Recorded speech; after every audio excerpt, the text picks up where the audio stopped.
What about making yours sound better?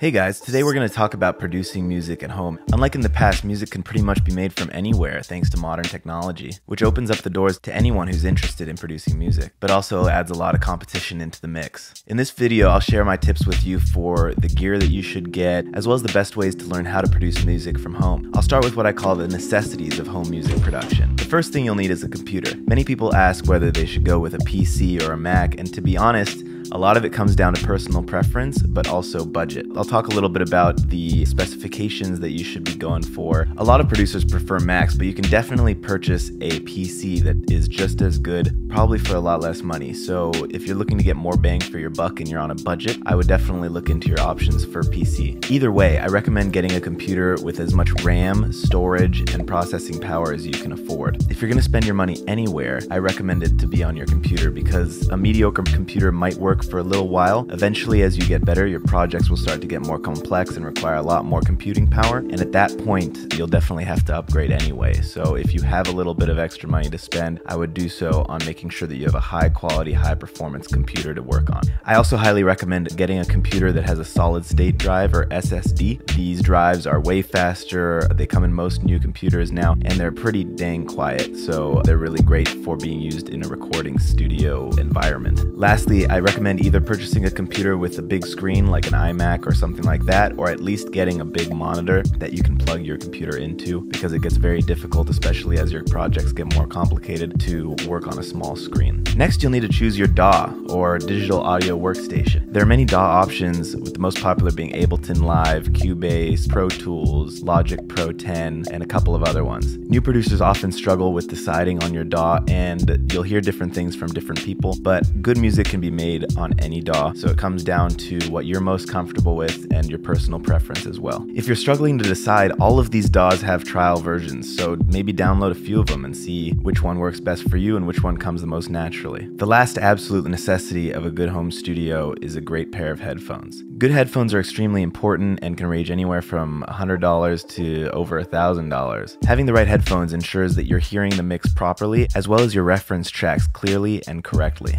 For your first pair of studio quality headphones, spending somewhere between $150 and $250 US is probably gonna do the job for you and won't break your budget either. Some great brands to look into are Sennheiser, Shure, Sony, and Audio-Technica. Here are a few things to consider when you're picking your new headphones. Frequency response is super important. Frequency response is how well the headphones output at different ranges on the frequency spectrum. Typically for music production, you want headphones that have a flat frequency response. That way you're hearing the music as it truly sounds and how it's intended to sound, rather than headphones that color the sound and boost certain areas. A lot of consumer headphones like Beats are designed to make music sound better, at least to the consumer layman's ear. I definitely recommend being careful not to pick headphones that are designed just for the average consumer, because they definitely will color the way that your music sounds, and while you might make music that sounds great on those headphones, you play it somewhere else, it might sound like it's missing all the bass, it might sound way different than the way you intended it to. Another important factor to take into consideration when you're getting headphones is the weight of them. You're going to be wearing these probably for hours on end. My life was definitely changed when I picked a pair of headphones that was way lighter than the ones that I had before, and it makes a huge difference. You can barely feel them, and it really doesn't stress your neck out. The shape of the headphones is also important to take into consideration. Again, this is personal preference. There are headphones with cups that go all the way around the ear. There are some that also just sit on the ear. They come in oval shapes as well as circular shapes. Picking headphones that are the most comfortable for you are very important. I personally prefer ones that go around the ear and are oval shaped, just because they don't press down on my earlobes and don't hurt after wearing them for long periods of time.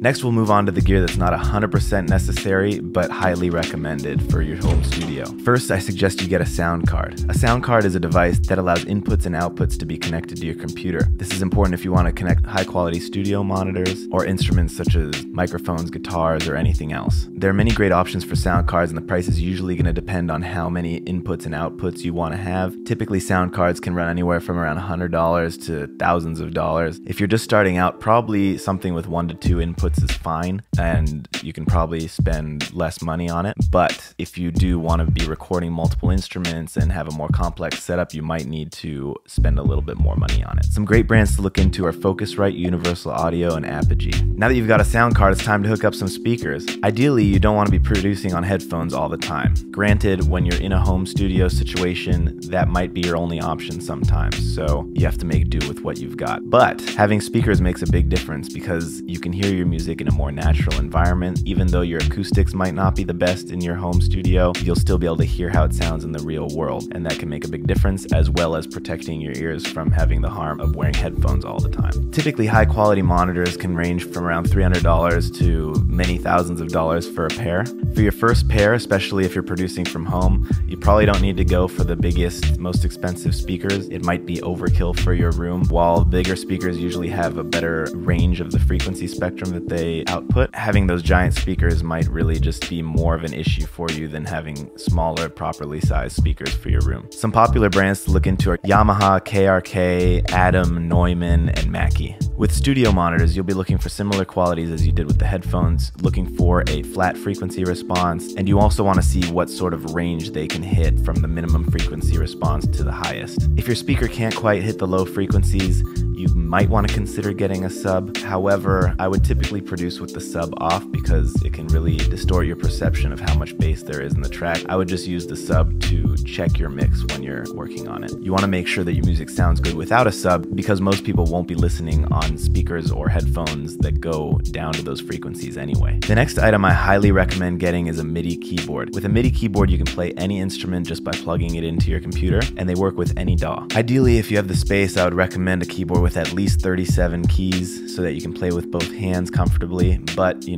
gotta work with your space that you have, so get one that fits your space. There are lots of really great MIDI keyboards out there that range from as cheap as $50 to $500 or more. Typically, the higher the key count, the more you're gonna spend on it. Also, a lot of them have drum pads and different features on them that can also increase the cost for you. Some great brands to look into are Korg, Akai, M Audio, Native Instruments, and Novation. Obviously, now that you've got all this equipment, you're gonna need a desk to put it on. There are companies out there that sell production desks. Usually they're pretty expensive. They're pretty awesome, but not very customizable. What I would also recommend if you're more on a budget is to consider building one yourself. You don't need to be too handy. There are tons of IKEA hacks you can look up online. Just Google that. I made my desk that way, and it can save you a ton of money, and you can build a desk that's perfect for the equipment you have. Take into consideration the equipment you have when you're building it, but also any equipment that you think you're going to buy in the future, because you don't want to be too limited by whatever desk you build or buy. This can be a really great and cost-effective way to have an awesome workspace for your production. Last on my highly recommended list is to buy a good chair. It took me a really long time to realize that I was having all these aches and pains because of my chair. I only wish I had done it sooner. Alright, now I'll tell you about a few next level recommendations for your home studio. These are upgrades that you should probably make if you're starting to really take it seriously and making money off of this, or if you have more advanced needs in terms of recording. Firstly, if you want to record any vocals or instruments, you're going to need a microphone of some sort. There are many different types of microphones depending on what you're trying to record, what sort of space you're in, that sort of thing. I'm not going to do a whole tutorial on all the different kinds of microphones. That's another thing that you probably should do your own research on when deciding what to buy. But definitely make sure you're buying the right kind of microphone for your space and for what you're trying to record. Other items you'll probably have to consider buying once you get a microphone include a pop filter, shock mount, microphone stand, and possibly a vocal isolation chamber, also called a vocal shield. While it's not as great as having full-on acoustic treatment, a vocal shield can do a lot of help to minimize the amount of reverb and reflections that a vocal has when recording in a not so ideal environment. In addition, once you're ready to take it to the next level, you can start splurging on additional hardware. However, these are totally optional. You really only need a computer, a keyboard, headphones, and a mouse to produce really great music these days. Some additional options are DAW controllers like the Ableton Push, as well as analog outboard gear, mixing equipment, that that sort of thing, synthesizers, all really cool stuff, but totally unnecessary for somebody who's starting out their music production career. Again, I really recommend you only buying what you definitely need at the beginning.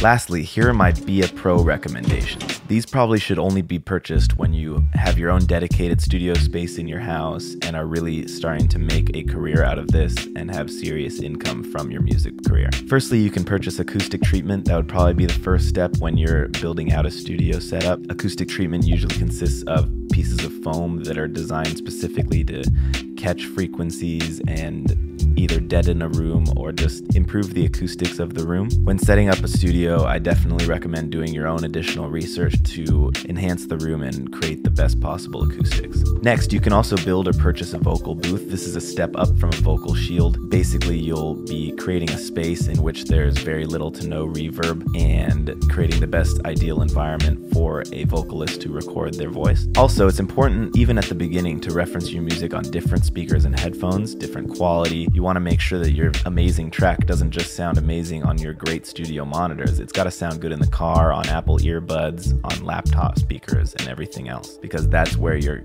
listeners are going to be listening to it the most. A lot of studios have a single mono speaker just so they can reference their music. These speakers are purposely built to be nothing special, so you can hear how your mix sounds on a not so great setup. You can get pretty much any minimal quality speaker for this purpose, but there are also a couple that are studio staples that have been around for a while, such as the Aventone Mix Cube and the Baritone C50A. Alright, now that we've discussed the gear and equipment that you'll need to get started, I'm going to give you some tips on how to learn to produce from home. There are tons of great free resources online for learning music production. However, you should be careful which resources you trust and decide to learn from. Anyone can upload tutorials to YouTube and say that they're some expert on music production. However, you might learn some bad habits this way or learn not the best way to go about things. I suggest starting with some well-respected channels and schools so that you can ensure you're learning the proper way and learning from the best. Secondly, you should begin your pursuit of music production knowledge with a strategy. Make a list of your strengths and weaknesses. Are you a really great piano player? Do you need work on your music composition or theory? Making a list like this can help you identify what's important for you to help improve. Once you've made this list, rank your weaknesses by importance. You may need work on your mixing and mastering, but if you can't put together a great chord progression, then mixing and mastering won't help you anyway. Once you have your list of weaknesses ranked from most pressing or important to least, then get started at the top and dive in. Only move on to the next subject when you're much more comfortable with the first. This strategy will help keep you focused and limit distractions. Music production is complicated and there's a ton to learn, so it can be very tempting to go all over the place with the different things you're trying to learn. Having a strategy in place will keep you focused to have measured and consistent progress. This will also help you not get overwhelmed, which I definitely have and still do from time to time. Here are a few tips for the most important things to focus on when you're starting out learning how to produce music. Music composition and theory, getting to know your DAW inside and out, sound design basics. By this, I mean understanding the different controls and parameters that are found on most plugins and instruments, as well as the different kinds of synthesis. Use reference tracks, but don't copy. You can throw a reference track in of a similar genre or style that you really like into your DAW, and then if you're having trouble maybe with your song composition and song structure, you can copy their song structure while still having a completely different song melodically and musically. You can also try to recreate various sounds that are found in songs you love, and if you keep doing this and keep practicing and learning about different kinds of synthesis, you'll get to a point where you can create really accurate reproductions of sounds that you've heard. It's a great tool to help hone in your sound design skills. Lastly, I'll leave you with a few tips for what not to do. Don't trust every source you find online. Make sure you learn from trusted sources. Don't spend a lot of money on software. Great music can be made using just the instruments that are found natively in your DAW. Only spend money once you reach a level when you're really comfortable and your music will significantly improve by having access to more tools. Similarly, don't spend a ton of money on gear when you're starting out. You should only spend money on gear when your current setup just can't do the job anymore and you've grown out of it. Gear and software will not make you a better producer. Hard work will do that, and a desire to learn. I hope this video has been helpful for all of you. Good luck with your music production careers, and I look forward to seeing what you guys create. If you enjoyed this video, be sure to give it a like and subscribe. Thanks.